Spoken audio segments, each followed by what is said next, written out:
Hi friends, welcome to our channel. నేను మీ మల్లిడి అలేఖ్య. ఈరోజు మీకు స్టవ్ తోటి పని లేదు, వెజిటేబుల్స్ తోటి పని లేదు, మిక్సీతో కూడా పని లేకుండా సింపుల్ రెసిపీ అండి. ఇన్స్టెంట్గా నోటికి స్పైసీగా ఎంతో ఇష్టంగా కడుపు నిండా తినే సూపర్ రెసిపీ అండి. బ్యాచిలర్ స్టైల్లో చాలా బాగుంటుంది. మేమైతే అప్పుడప్పుడు చేస్తూనే ఉంటాము ఈవినింగ్స్ టైంలో. పిల్లలకి ఏదైనా స్నాక్ ఏమీ లేనప్పుడు ఇలా కారం అన్నం చేసి పెడతానండి. చాలా బాగుంటుంది. అసలు స్టవ్ వెలిగించే పని లేదు. ఎంత ఈజీ అంటే చూడండి, ఇలా కలిపి పెడుతుంటే మీకు కూడా తినాలనిపిస్తుంది కదా, నోట్లో నీళ్ళు వచ్చేస్తున్నాయి కదా. చాలా సింపుల్వే అండి, చాలా అంటే చాలా బాగుంటుంది.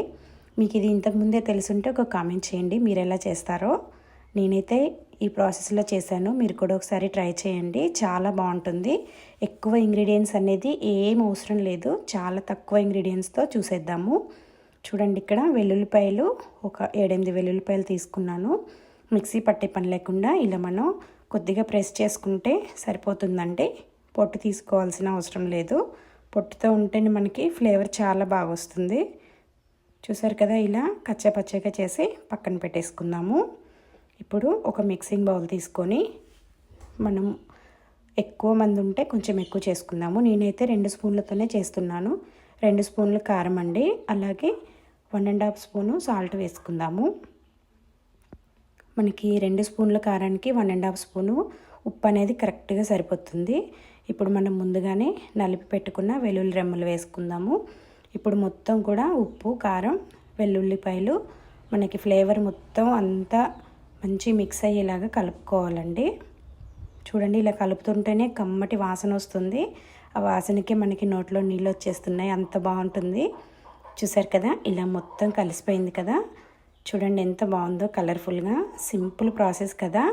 పిల్లలైనా, బ్యాచిలర్స్ అయినా, పెద్దోళ్ళు ఇంట్లో ఏమి తినబుద్ధి కానప్పుడు ఇలా చేసుకోండి, చాలా బాగుంటుంది. ఇలా వేడివేడి అన్నం పెట్టుకొని చక్కగా ఒక 2 స్పూన్లు లేదా మీకు నచ్చినంత వేసుకోవాలి. ఇక్కడ సన్నగా ఉల్లిపాయలు కట్ చేసి పెట్టానండి. కాంబినేషన్ చాలా బాగుంటుంది. మీ ఇంట్లో నెయ్యి ఉంటే నెయ్యి, కానీ నెయ్యి కన్నా కూడా మన ఇంట్లో ఆయిల్ ఉంటుంది కదా కిచెన్లో, ఆయిల్ వేసుకోండి, చాలా బాగుంటుంది. ఆయిల్ వేడి చేయకుండా ఇలా పచ్చిది వేసుకొని కట్ చేసి పెట్టుకున్న ఆనియన్స్ కూడా అందులో వేసుకొని చక్కగా కలపండి ఫస్ట్.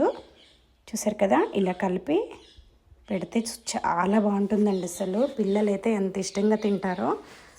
ఒకసారి తిన్నారంటే మళ్ళీ అడుగుతారు వాళ్ళు. కూరగాయల కన్నా కూడా దీనికి ఫ్యాన్స్ అయిపోతారు. చూసారు కదా ఎంత బాగుందో. ఇలాంటి మరిన్ని వీడియోస్ కోసం మన ఛానల్ని సబ్స్క్రైబ్ చేసుకొని ఒక లైక్ అండ్ షేర్, కామెంట్ చేసేయండి. మీకు ఈ రెసిపీ ఇంతకుముందే తెలుసుంటే మీరు ఎలా చేస్తారో కూడా చెప్పండి. అదేవిధంగా మీకు ఇంకేదైనా రెసిపీ కావాలంటే మన ఛానల్లో కామెంట్ చేయండి, తప్పకుండా షేర్ చేస్తాను. Okay friends, thank you for watching videos. Bye bye. Have a nice day.